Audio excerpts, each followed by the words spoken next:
கிறிஸ்துவில் பிரியமானவர்களே, இயேசு கிறிஸ்துவின் நாமத்தில் அன்போடு வாழ்த்துகிறேன். இந்த நாளிலும் மீண்டுமாய் உங்களை சந்திப்பதிலே மிகுந்த மகிழ்ச்சி.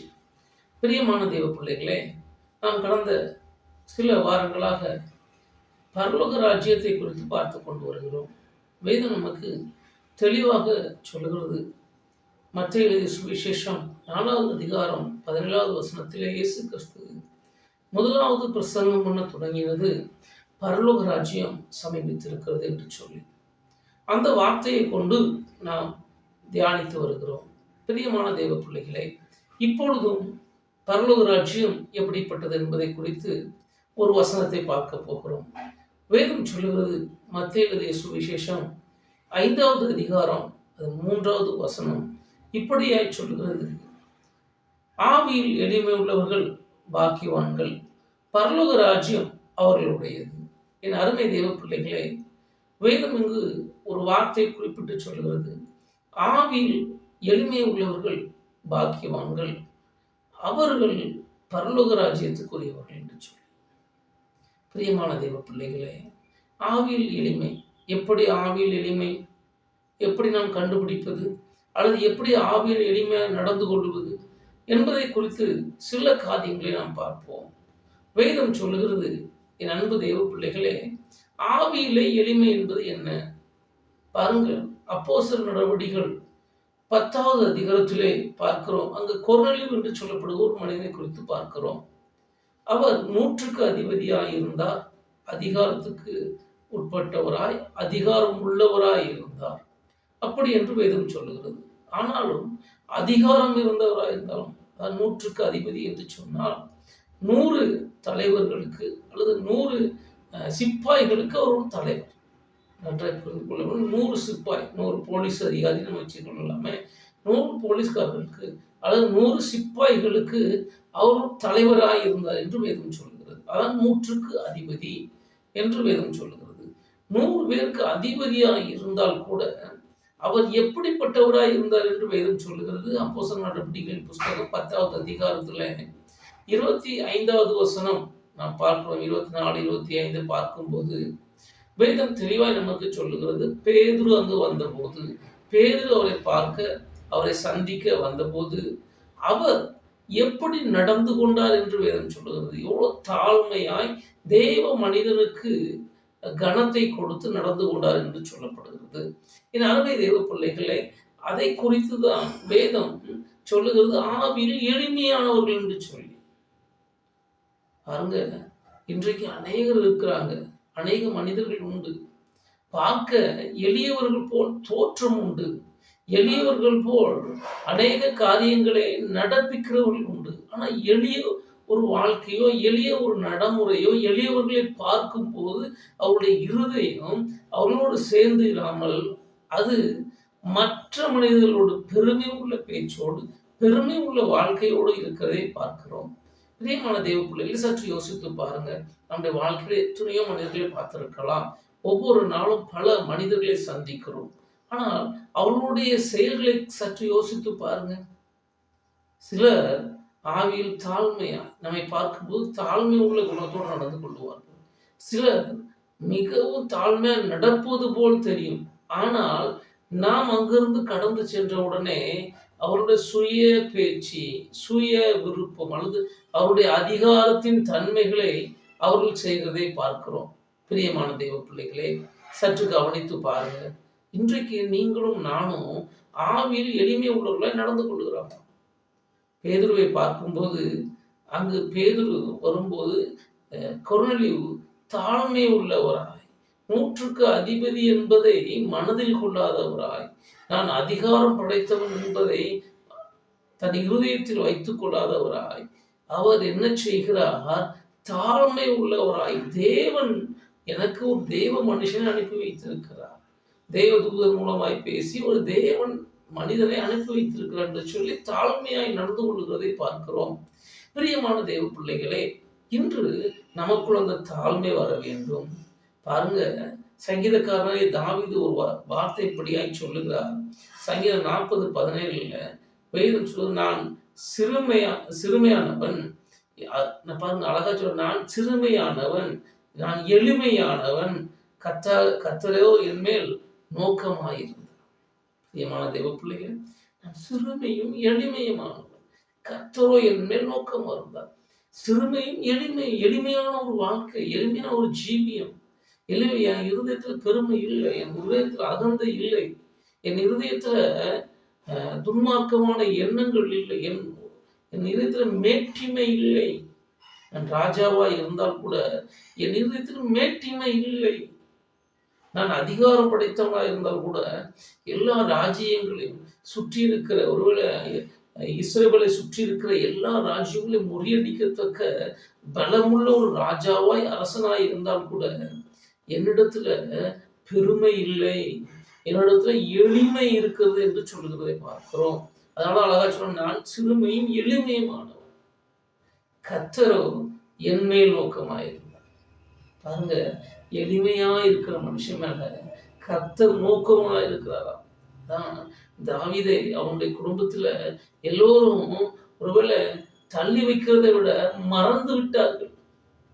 எளிமையானவன், இவன் உடம்புல தகுதி இல்லாத ஒரு மனுஷன், சரீரத்துல ரொம்ப தகுதியா இல்லை, அழகா இருக்கிறான். ஆனா ஒரு யுத்தத்துக்கு ஒரு போர் வீரனாக, ஒரு ராஜாவாக, ஒரு படைத்தளபதியாக அவனால் செயல்பட முடியாது. அவன் சாதாரண ஒரு அழகும் சௌந்தரியமும் உள்ள ஒரு ரூபத்தில் உள்ளவராக இருக்கிறான் என்று சொல்லி தன் குடும்பத்தாரே அவனை ஒதுக்கி வைத்து விடுகிறார்கள். பாருங்க, வேதம் சொல்லுகிறது, அந்த சிறுமையிலும் அந்த எளிமையிலும், எளிமையான ஒரு வாழ்க்கை. ஆடு மேய்க்கிறது தான் நம்முடைய வாழ்க்கை. அரசாங்க வேலை கிடையாது, அரசாங்க உத்தியம் கிடையாது. இதை பார்த்து கொண்டிருக்கிற அருமை தேவ பிள்ளைகள் அநேக நீங்கள் கவலைப்படலாம், வேதனைப்படலாம். எனக்கு ஒரு நல்ல கவர்மெண்ட் ஜாப் இல்லை, நல்ல வேலை இல்லை, நான் ஒரு எளிமையான வாழ்க்கை வாழ்ந்து கொண்டிருக்கிறேன். தினமும் ஒவ்வொரு நாளும் நான் பாடுபட்டு உழைத்து அதை சம்பாதித்து சேர்க்க என்னால் கூடாது, அவ்வளோ கடினப்படுகிறேன் என்று சொல்லி கொஞ்சம் வருத்தப்பட்டு வேதனையோடு கூட நீங்கள் இருக்கலாம். சற்று யோசித்து பாருங்க. வேதம் அழகாய் சொல்றது, கர்த்தர் உங்க மேல் நோக்கமா இருக்கார். தாவீது மேல் நோக்கமா இருந்தார். அவன் செய்த வேலை ஒரு எளிமையான வேலை, ஒரு எளிமையான வேலை, ஆடு மேய்க்கிற வேலை. ஒரு பெரிய மாளிகைகள்லையோ கோபுரங்கள்ல வேலை செய்யல, அல்லது பெரிய ஒரு ஞானியை போல் நடந்து கொள்ளல.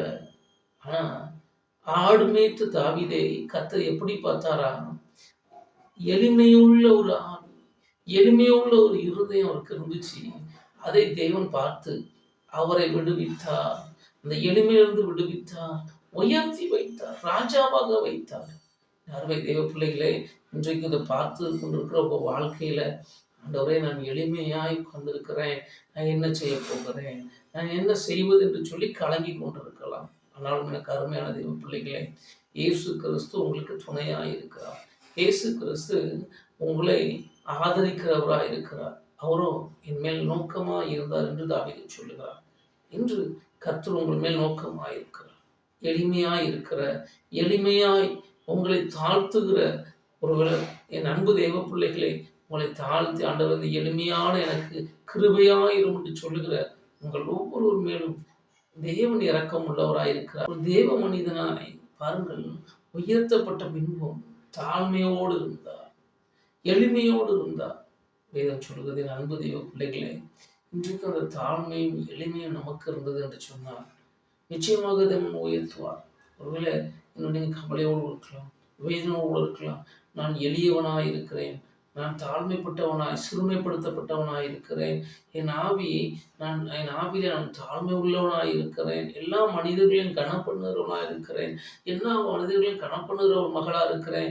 ஆனால் என் வாழ்க்கையில் ஒரு முன்னேற்றம் இல்லை, என் வாழ்க்கையில் ஒரு அற்புதம் நடக்கவில்லை, என் வாழ்க்கையில் ஒரு பெரிய காரியங்கள் நான் செய்ய முடியவில்லை என்று சொல்லி கலக்கத்தோடு இருக்கலாம். என் அருமை தெய்வ பிள்ளைகளை, வேதம் உங்களுக்கு தெளிவாய் சொல்லுகிறது, பரலோக ராஜ்யம் உங்களுடையது. என் அன்பு தெய்வ பிள்ளைகளை, பரலோக ராஜ்யத்தையே உங்களுக்கு தருவேன் என்று சொன்னார். அவர் பரலோக ராஜ்யத்தை நமக்கு தருவேன் என்று சொன்னார். நிச்சயமாக அவருடைய ஆசீர்வாதத்தை நமக்கு தராமல் இருப்பது எப்படி? பாருங்க, வேதம் சொல்வது, தன்னுடைய சொந்த குமாரன் என்று பாருங்கள், அவரையே நமக்கு தந்திருக்கிறார். அந்த தந்தை இயேசு கிறிஸ்து அவரே நமக்கு தந்தது நிமித்தம் இன்றைக்கு இப்பொழுது நாம் ஜெபிக்க போகிறோம். பரலோகத்தை நமக்கு தந்திருக்கிறார். ஆவியில் எளிமை உள்ளவர்களுக்கு, ஒருவேளை தாழ்மையாய் நடந்து கொள்ளுகிற, தாழ்மையாய் இருக்கிற எந்த மனுஷருக்கும், ஒருவேளை உயர்ந்தவன் படித்தவர், பெரிய பண்பாளி, பெரிய ஒரு படிப்பாளி, பெரிய ஞானி அல்லது பெரிய செல்வந்தன், குறைவுள்ள மனுஷன், படிப்புள்ள எதையும் பார்க்கல தேவன். ஒன்றே ஒன்று, தாழ்மை இருக்கிறதா? மரியாள் சொல்லுகிறாங்க, என் அன்பு தேவ பிள்ளைகளே, வேதம் அழகா சொல்லுவது, மரியாள் சொல்லுகிற வார்த்தை, என் அன்பு தெய்வ பிள்ளைகளே, அடிமையின் தாழ்மையை கர்த்தர் கண்ணோக்கினார் என்று சொல்லுகிறார். தாழ்மை உள்ளவர்களுக்கு ஆவியில, என் அன்பு தெய்வ பிள்ளைகளே, ஒரு தாழ்மை உள்ள மனிதர்களுக்கு தேவன் கண்ணோக்கமாயிருக்கிறார். ஆவியில் எளிமை உள்ளவர்களுக்கு பரலோக ராஜ்யத்தை தருகிறார். இன்றைக்கு உங்களுக்கு அந்த பரலோக ராஜ்யத்தை தருவார். உங்களுக்கு அந்த சுகத்தை, பலத்தையும் தருவார். உங்கள் சரீரத்தில் வியாதி இருக்கலாம், வேதனை இருக்கலாம். இன்றைக்கு விசுவாசத்தோடு பரலோக ராஜ்யத்தை எனக்கு தருவேன் என்று சொன்னேன் இயேசுப்பா, எனக்கு சுகத்தை தாங்க, எனக்கு பலத்தை தாங்க என்று விசுவாசத்தோடு கேளுங்க. உங்கள் விசுவாசத்தை கொஞ்சம் வர்த்திக்க பண்ணுங்க. நம்பிக்கையோடு கேளுங்க. பலவீனங்கள் நீங்கும், சுகவீனங்கள் நீங்கும். உங்கள் காரியங்கள் எல்லாம் வாய்க்க கர்த்தர் செய்வார். செபிப்போமா? அன்பின் பரலோக பிதாவே, உம்மை நோக்கி பார்க்கிறோமப்பா, அருமையான இந்த வேலைக்காய் உமக்கு நன்றி செலுத்துகிறோம். இப்பொழுதும் தகப்பனே, யாரெல்லாம் என்னோடு கூட இணைந்து செபிக்கிறார்களோ, என்னோடு கூட இணைந்து ஆண்டவரே உங்களுடைய முகத்தை பார்க்கிறார்களோ, அவர்களை இயேசுவின் நாமத்திலே நான் ஆசீர்வதிக்கிறேன். இப்போதும் வேத வசனம் எங்களுக்கு சொல்லுகிறது, ஆவியில் எளிமை உள்ளவன் பாக்கியவான், பரலோக ராஜ்யம் அவனுடையது என்று சொல்லுகிறது. இப்பொழுதும் கர்த்தாவே, பரலோக ராஜ்யத்தை ஆவியில் எளிமை உள்ளவனுக்கு தருகிறேன், தந்து விட்டேன் என்று சொல்லியிருக்கிறேன். அதே போல தேவரீர் பரலோக ராஜ்யத்தை நீ தருவீர் என்று சொன்னான். இந்த உலகத்தின் ஐஸ்வர்யங்களோ, ஞானங்களோ, உலகத்தின் பொருட்களோ எல்லாம் நமக்கு லேசான காரியம். முதலாவது தேவனுடைய ராஜ்யத்தை நீதியும் தேடுங்கள், எல்லாம் கூட கொடுக்கப்படும் என்று சொன்னேன். இப்போ முதலாவது உங்களுடைய ராஜ்யத்தை எளிமை உள்ளவர்களுக்கு தருவேன் என்று, ஆவியில் எளிமை உள்ளவர்களுக்கு கொடுப்பேன் என்று. அப்போ அந்த தேவனாகிய கர்த்தர் சகல ஆசீர்வாதம், பலத்தினாலும் சுகத்தினாலும் ஒவ்வொருவரையும் ஆசீர்வதிங்க. என்னோட இணைந்து பலவீனப்பட்டு இருக்கலாம், கடன் பிரச்சனையில் இருக்கலாம், வேதனையோடு கூட காத்திருக்கலாம். தேவ சமூகத்தில் எனக்கு ஒரு அற்புதம் நடக்காதா என்று காத்திருக்கலாம். ஆவியில தாழ்மையோடு கூட ஆண்டவரே எனக்கு இறங்கும் என்று கேட்கலாம். கர்த்தருடைய இரக்கம் உண்டாகட்டும், சுகமும் பலமும் உண்டாகட்டும். எல்லா பிசாசினுடைய கிரியைகளும் இயேசுவின் நாமத்தில் கட்டிந்து கொள்ளுகிறேன், அவைகள் விலகுவதாக. தேவன் சுகத்தையும் ஆரோக்கியத்தையும் வர பண்ணுங்க, ஆசீர்வதிங்க. இயேசுவின் நாமத்தில் பிதாவே, ஆமென். பிரியமான தேவ பிள்ளைகளே, கர்த்தர் ஜெபத்தை கேட்டிருக்கிறார். அது மட்டுமல்ல, வேதம் சொல்லுகிறது, நாம் பரலோகத்திற்கு பிள்ளைகளாக இருக்கிறோம். ஆவியில் எளிமை உள்ளவன் பாக்கியவான் என்று வேதம் சொல்லுகிறது.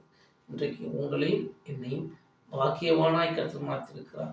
பரலோக ராஜ்யத்துக்கு சொந்தம் உள்ளவர்களாய் மாற்றிருக்கிறார். God bless you.